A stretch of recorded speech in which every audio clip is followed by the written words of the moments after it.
안녕하세요. 맘띠입니다. 오늘은 정치 외교학과를 지망하는 학생들에게 어떤 면접 질문들이 필수적인지 그 점을 말씀드릴까 해서 방송으로 찾아뵙게 되었습니다.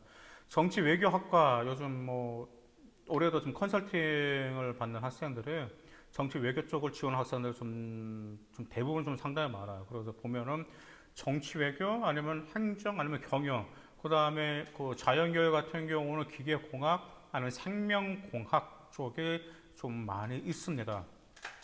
먼저 정치 외교학과가 어떤 학과인지 여러분들이 그 좀 정리를 하실 필요가 있고요. 존경하는 외교관은 누구이고 이유가 무엇인가 이 점도 준비하실 필요가 있습니다. 존경하는 외교관을 찾는 것은 한국에서도 찾으려면 충분히 찾을 수가 있습니다. 거기 과거부터 해서 그래서 갑자기 생각이 안 나네. 그 정치 외교학과를 지망한 학생들은 필히 읽어야 될 그 책이 있거든요. 그 책에서 그 한국의 그 정치 외교에 대해서 이야기해주는 그 외교관의 그 설명이 되고 있어요. 그래서 그 점을 여러분들 참조를 하신다라면 여러분들 어떤 그런 점 어필할 수가 있겠죠. 그다음 정치학과에 들어오면 무엇을 공부하고 싶나요? 정치학과입니다. 정치학과. 정치 외교는 말 그대로 정치가 있기 때문에 정치학과들은 무엇을 공부하고 싶나요? 라고 이런 질문들이 있어요. 그러면 정치학과 이건 무엇을 보시면 되겠죠? 당연한 거죠. 여러분들이 어떤 대학교를 그 학과를 어떤 면접을 준비하겠다 그러면 당연히 준비는 그 1학년 때 4학년 때까지 배우는 커리큘럼 보셔야 될 거 아니야. 그렇죠? 커리큘럼 보시면은 여러분들이 지금까지 고등학교 때 했던 수행평가, 비교과, 그 다음에 그 활동들이 있을 거 아니에요. 진로 활동들을 하고 매칭이 되고 여러분 진로와 관련된 게 무엇인지 그 점과 살려서 대답하실 필요가 있겠죠. 더구나가 무엇을 공부하고 싶나라고 하면은 저는 뭐뭐뭐뭐를 공부하고 싶습니다. 그렇게 말씀하시면 안 돼요. 뭐뭐를 공부하고 싶은데 그 이유까지도 준비하셔야 된다는 점 꼭 기억하실 필요가 있습니다.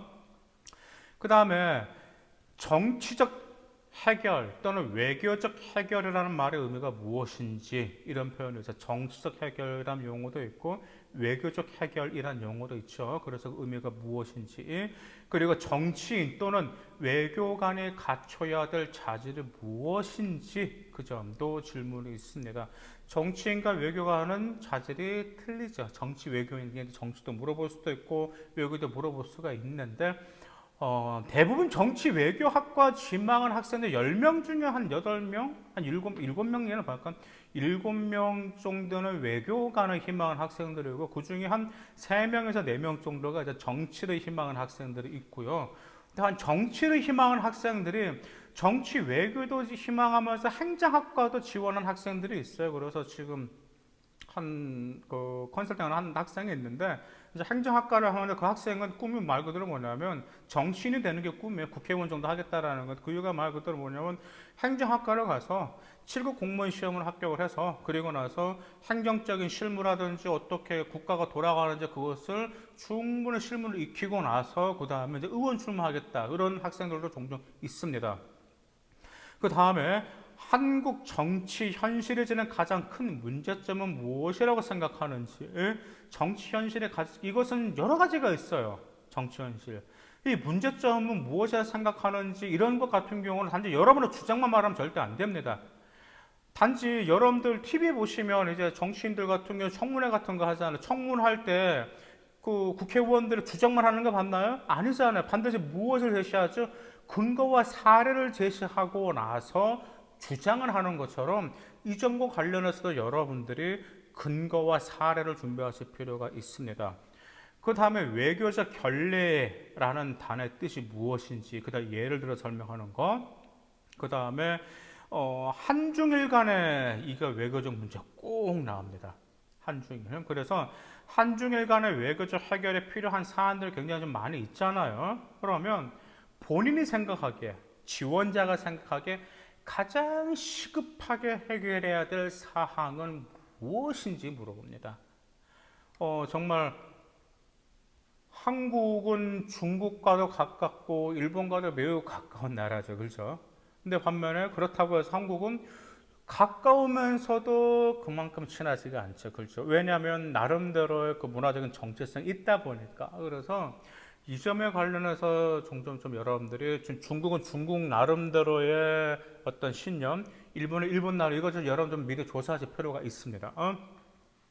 그 다음에 동아시아에서의 긴장과 갈등을 해결할 수 있는 방안을 말씀해 보세요. 이런 질문이 있어요. 지금 동아시아가 지금 긴장이 좀 뜨겁죠. 왜냐하면 지금 중국과 미국이 지금 사이가 안 좋죠, 지금. 왜냐하면 중국이 갑작스럽게 경제적인 성장과 함께 지금 미국을 지금 추월할까봐 미국은 항상 좀 두려운 거예요. 그러니까 지금 미국은 좀 그런 중국을 압박하려는 거 있단 말이에요.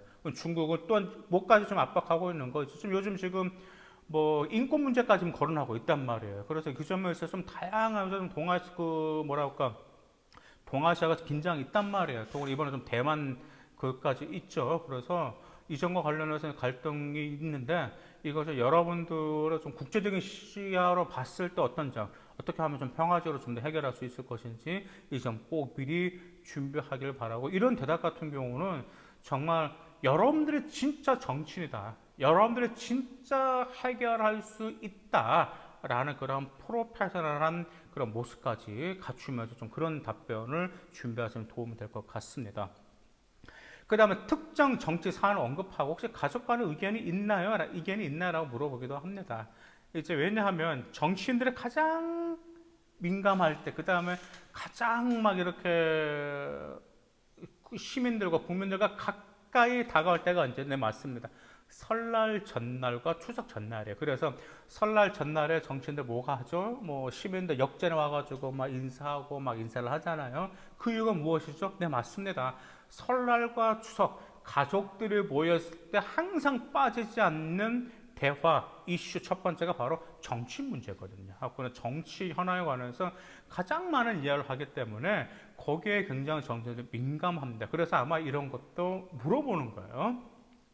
그 다음에 선거 연령을 하향하려는 논의가 오랫동안 있어 왔어요.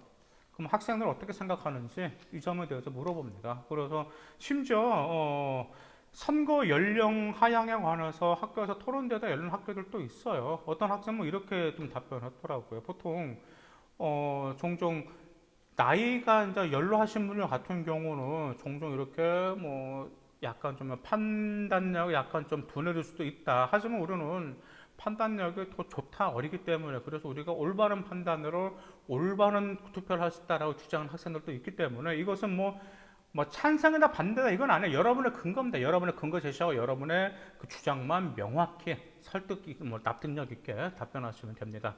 그 다음에 계속해서 보시면 한 가지 안 빠지는 게 있어요. 우리 한국의 고질적인 좀 문제 중에 하나 바로 지역주의입니다. 지역주의 한다고 하면 정말 호남, 그다음에 경상 뭐 이런 게 지역주의가 오래 전부터 있어 왔어요. 그러면 지역주의 타파를 이용한 여러 가지 제도 가운데 여러 가지 제도 가운데가 바로 무엇이냐면 중선거구제 도입이 거론되고 있습니다.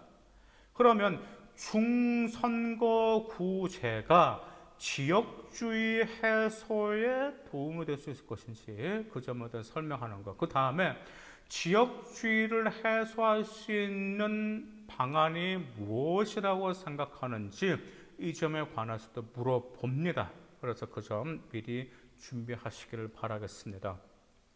그 다음에 안 빠지는 게 바로 정치인의 막말입니다. 정말 정치인들 이제 선거철 다가오면 그런 거 있잖아요. 굉장히 그 말 조심해라 이런 게 굉장히 많이 있잖아요. 근데 정말 말이라는 게 자기가 아무리 조심한다 하더라도 갑자기 나가는 게 바로 말이에요. 그래서 정치인의 막말에 대해 해결할 수 있는 방안이 무엇인지. 그 다음 또 이 점도 준비하셔야 돼요. 헌법에 무엇이 적시되어 있죠? 대한민국은 민주공화국이란 말이 있죠. 그러면 이 말의 의미가 무엇인지 있습니다. 그 다음에 남북한 통일은 절대 빠지지가 않겠죠. 남북한 통일에 대한 시각차가 여러 가지가 있습니다. 그러면 지원자는 어떻게 생각하는지. 그 시각차가 말 그대로 무엇이냐면 이제 독일도 서독과 동독이 통일을 할 때 좀 경제적인 게 좀 약간 좀 차이가 있었잖아요. 말 그대로 한국도 북한과 통일하게 된다라고 하면 일단 경제적으로 한국이 약간 좀 손해를 볼 거라고 말씀하신 분도 계세요. 왜냐하면 북한이 못 사니까 한국의 경제가 많이 그쪽으로 북한은 쏠림 현상이 일어날 수밖에 없지 않냐라고 하면서 이 점에 관해서도 서서 통일해야 된다라는 점을 주장하시는 분도 계세요. 근데 이 점에 관해서는 이것이 정답이다라는 건 정해져 있지는 않아요. 왜? 어디까지나 여러분의 생각을 묻는 질문이단 말이에요. 여러분의 성향을 묻는 질문이기 때문에 여러분의 근거와 사례를 들어서 여러분의 주장을 답변하시면 충분합니다. 그 다음에 국가는 왜 전쟁을 하는지 그 점에 대해서 물어보고, 그 다음에 지구온난화 문제 절대 빠지지 않습니다. 외교라는 게 지금까지 여러분들 어떤 정치에서 전쟁을 해결하는 거, 분쟁 해결하는 그런 거 있는데, 요즘에 기후 외교, 공공 외교란 말까지 있을 정도로, 그래서 기후 외교가 좀 대세가 되고 있습니다. 그래서 지구 온난화 문제를 해결하기 위해서 국제 기구는 무엇이 있고, 이를 위해서 외교가 어떤 역할을 수행할 수 있는지 그 점에 대해서 준비하실 필요가 있습니다.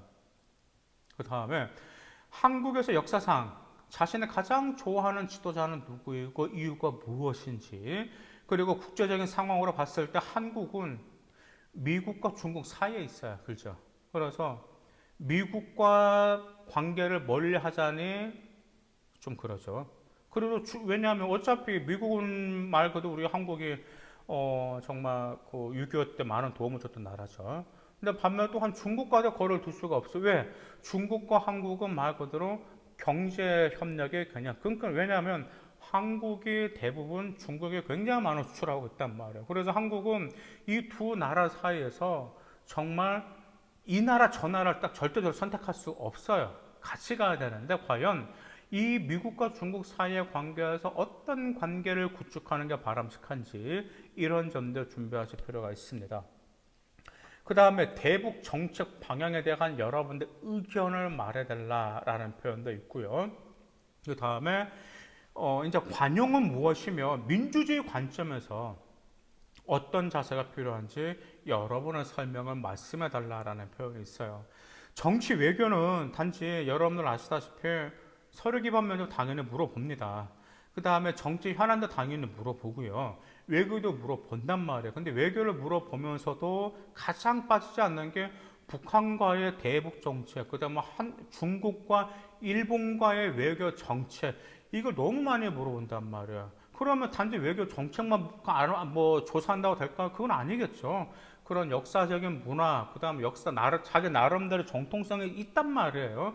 그 점까지도 존재하면서 폭넓은 대화를 여러분들 미리 준비하실 필요가 있습니다. 정치 외교 학과는 항상 핫한 학과 중에 하나였기 때문에 그만큼 면접 역시 깐깐하다라는 점 기억하시고 꼼꼼히 준비하시기 바라겠습니다. 감사합니다.